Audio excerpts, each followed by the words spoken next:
तो इलेक्ट्रोस्टैटिक्स में से ये काफ़ी इंपॉर्टेंट टॉपिक है, energy stored in a capacitor. तो ये जो टॉपिक है या ये जो आर्टिकल है ये पंजाब बोर्ड में कई बार पूछा जा चुका है। तो इस साल मार्च 2026 में जब आप एग्ज़ाम्स देंगे बोर्ड्स के तो शायद आपको ये पूछा जा सके, क्योंकि 2010 में, 11 में, 13 में, 14 में, 15 में, 16 में, 17 में और 18 में, यानी कि ये देखिए लगातार इतने साल ये आर्टिकल जो है, ये टॉपिक जो है पूछा गया है बोर्ड्स में। तब 18 तक जो था 4 नंबर का आता था एक क्वेश्चन और एक 6 का आता था। अब आपको एक 5 का और एक 3 का आएगा इस साल वाले जो एग्जाम्स होंगे फिजिक्स का उसमें। तो और यही same question, derive an expression for potential energy of a charged capacitor, यानी कि सेम यही question, derive an expression for the potential energy, क्योंकि जो कैपेसिटर के अंदर एनर्जी स्टोर होगी वो पोटेंशियल एनर्जी की फॉर्म में ही होगी। तो potential energy, derive an expression for potential energy of a charged capacitor. तो मार्च 2025 में, यानी कि इस साल, अब आप 26 का एग्जाम दोगे, अब हम नवंबर में रिकॉर्ड कर रहे हैं तो अभी तो 2025 ही चल रहा है। तो इस साल जो मार्च का एग्जाम हुआ था उसमें भी ये क्वेश्चन पूछा गया था, तो ये काफ़ी ज़्यादा इंपॉर्टेंट है। हाँ, ये 3 नंबर में पूछा गया था, इस साल भी आएगा। तो सबसे पहले हम इसका कंसेप्ट देख लेते हैं क्या है, फिर आपको इस एग्ज़ाम में कैसे लिखना है वो सब कुछ इसी वीडियो में हम देख लेंगे। तो ये मान लीजिए हमारा कैपेसिटर है। अब आपको पता है कि कैपेसिटर एक कंडक्टर ही है जिसके पास एक एबिलिटी है कि वो चार्ज को स्टोर कर सकता है, ठीक है। वो काफ़ी ज़्यादा अमाउंट ऑफ चार्ज को स्टोर कर सकता है और उसके अंदर क्या होंगी, 2 पैरेलल प्लेट्स होंगी मेटल की। तो ये हमारा एक कैपेसिटर है। अब इसके अंदर मेटल की 2 पैरेलल प्लेट्स हैं जिनके बीच में मान लीजिए डिस्टेंस जो है वो d है, ठीक है। और हर एक प्लेट का जो एरिया है वो a है। आपको पता है कि ये प्लेट इस तरह से होगी, ठीक है, ऐसे इसका एक एरिया होगा, ठीक है। तो एक प्लेट ऐसे, एक दूसरी प्लेट ऐसे। तो नॉर्मली अगर हम बात करें तो ये एक कंडक्टर है, यानी कि इसमें टोटल पॉजिटिव चार्ज और टोटल नेगेटिव चार्ज इक्वल होगा। तो टोटल चार्ज 0 है इसमें, मतलब पॉजिटिव और नेगेटिव चार्जेस इक्वल है। तो ये एक अनचार्ज्ड कैपेसिटर है, अभी तक हमने इसे चार्ज नहीं किया है। तो जब हम इसे चार्ज करेंगे तो हम इसे एक बैटरी के साथ कनेक्ट करेंगे। तो मान लीजिए मैं इसे एक बैटरी के साथ कनेक्ट कर रहा हूँ, ठीक है। अब इस साइड मैंने बैटरी का पॉजिटिव टर्मिनल कनेक्ट किया है और उस साइड मैंने बैटरी का नेगेटिव टर्मिनल कनेक्ट किया है। तो ये मान लीजिए, आप एग्जांपल के लिए, समझने के लिए, ऐसा लिखना मत कि इस बैटरी का जो पोटेंशियल है वो 9 वोल्ट है या 12 वोल्ट है, समझने के लिए बस, ताकि आपको समझ आ सके। हम बस एक बार कंसेप्ट की बात कर रहे हैं, ठीक है।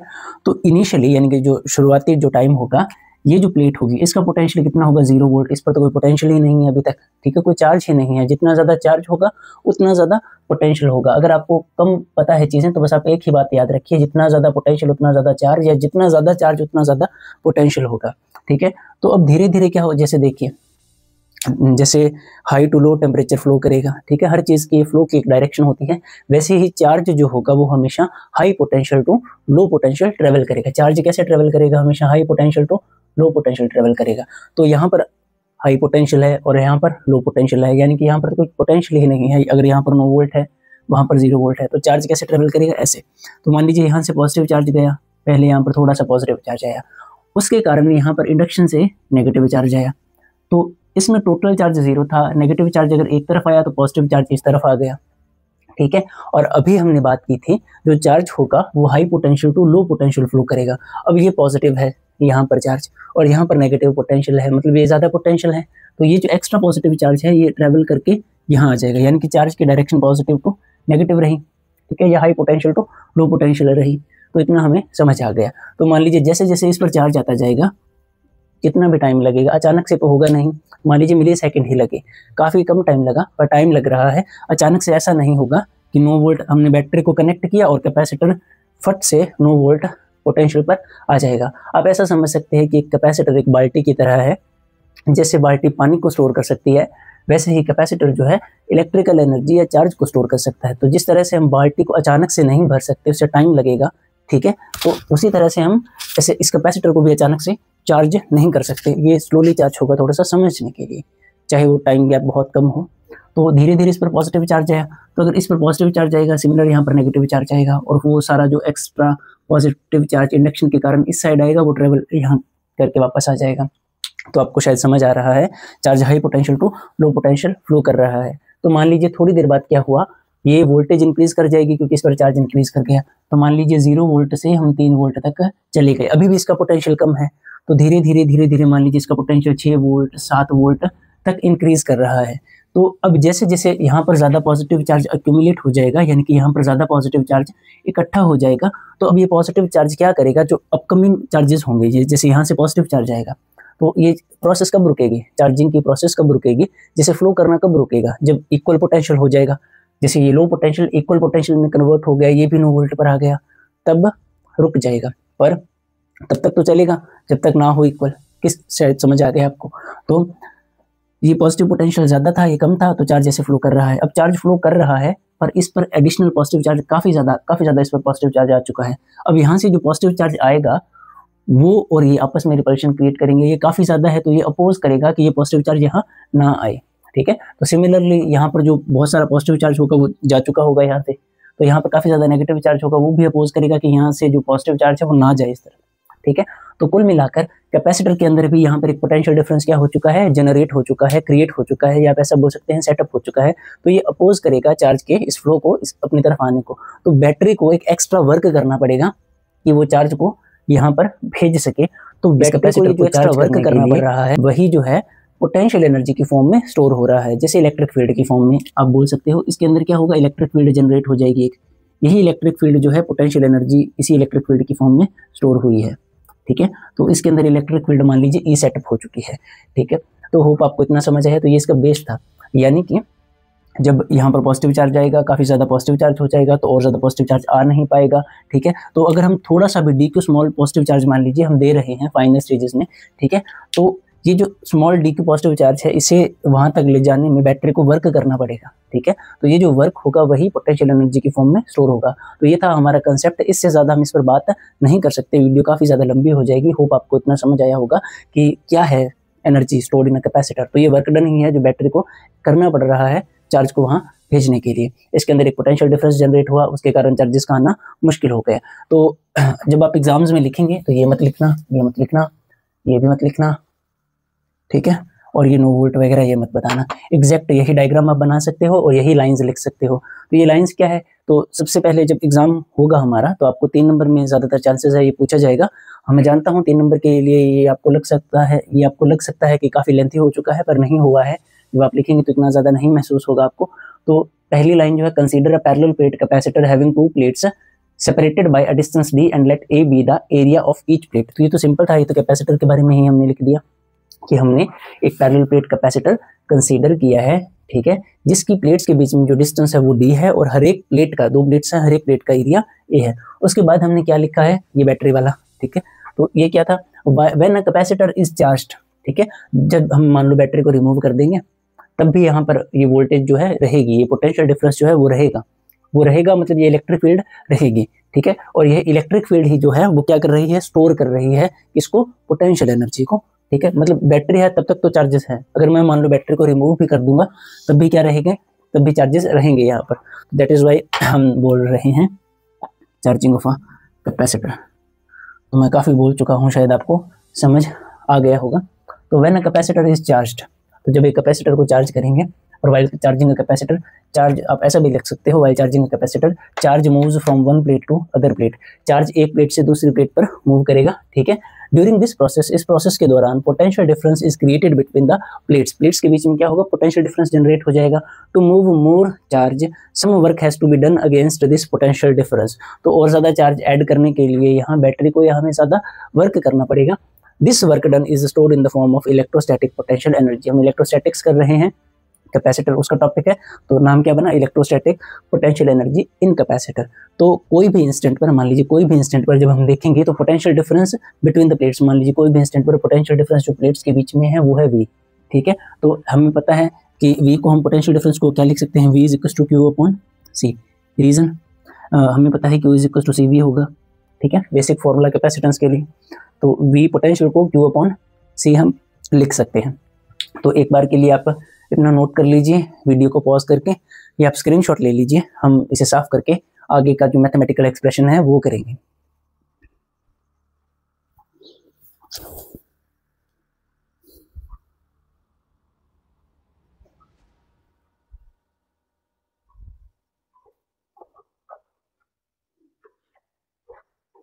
या मान लीजिए मैं यहाँ कर देता हूँ, साफ नहीं करूँगा, ठीक है, होप आपको चल, या साफ कर दूँ,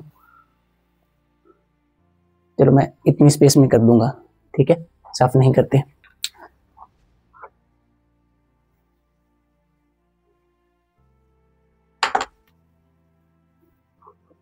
ये आपको जैसा स्कूल में लिखाया गया है, या आपको जहाँ भी आप पढ़ते हैं वहां पर आपको जैसा करवाया गया है आप वैसा भी याद रख सकते हैं इसे, ठीक है।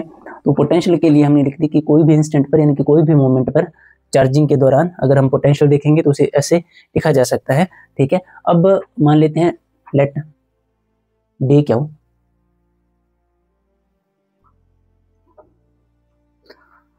तो अब मान लेते हैं let D Q is the extra charge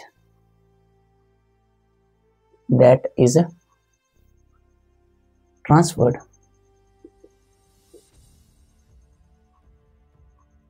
तो मान लीजिए डी क्यू एक्स्ट्रा चार्ज है जो हमने ट्रांसफर किया है, ठीक है। Let D Q is extra charge that is transferred, so work done in transferring this charge, so work done, so work done in transferring this charge। तो इस charge को ट्रांसफर करने के लिए हमें जो वर्क डन करना पड़ेगा वो हम कैसे लिखेंगे, D W equals to V into D Q. ऐसा कैसे लिख सकते हैं हम, हमें पता है जो पोटेंशियल होगा उसे हम लिख सकते हैं वर्क अपॉन चार्ज। तो वर्क कैसा लिखा जा सकता है, पोटेंशियल इंटू चार्ज। तो पोटेंशियल तो यहाँ पर जनरेट हो चुका है एक वी, ठीक है। तो स्मॉल चार्ज के लिए स्मॉल जो वर्क होगा वो ऐसा लिखा जाएगा D W into D Q, यानी कि यहाँ पर डी अपॉन डी आ गया तो D W by D Q, D W यानी स्मॉल वर्क डन को आप वी इंटू डी क्यू लिख सकते हैं। तो अब ये जो इक्वेशन थी वी की वैल्यू चार्ज अपॉन कैपेसिटेंस हम लिख सकते हैं, तो डी डब्ल्यू को हम क्या लिख सकते हैं, charge upon capacitance into D Q. तो होप आपको यहाँ तक समझ आ चुका है। अब मान लीजिए let Q is the final charge on capacitor. तो कैपेसिटर पर मान लीजिए क्यू जो है वो फाइनल चार्ज है, तो देयरफॉर टोटल वर्क डन,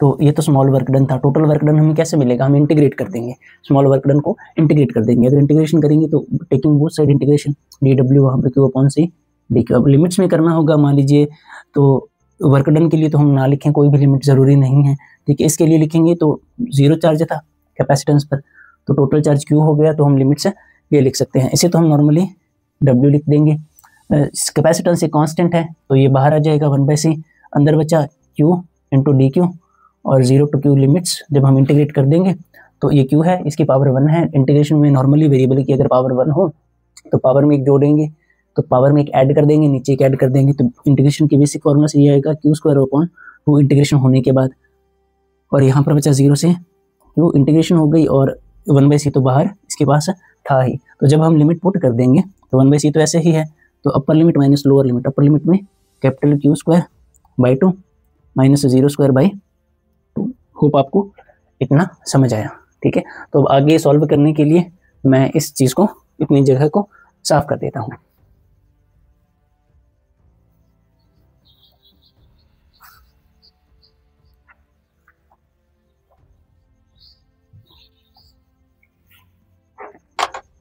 तो अब हमारे पास जो रिजल्ट है वो ये है, W is equals to 1/c।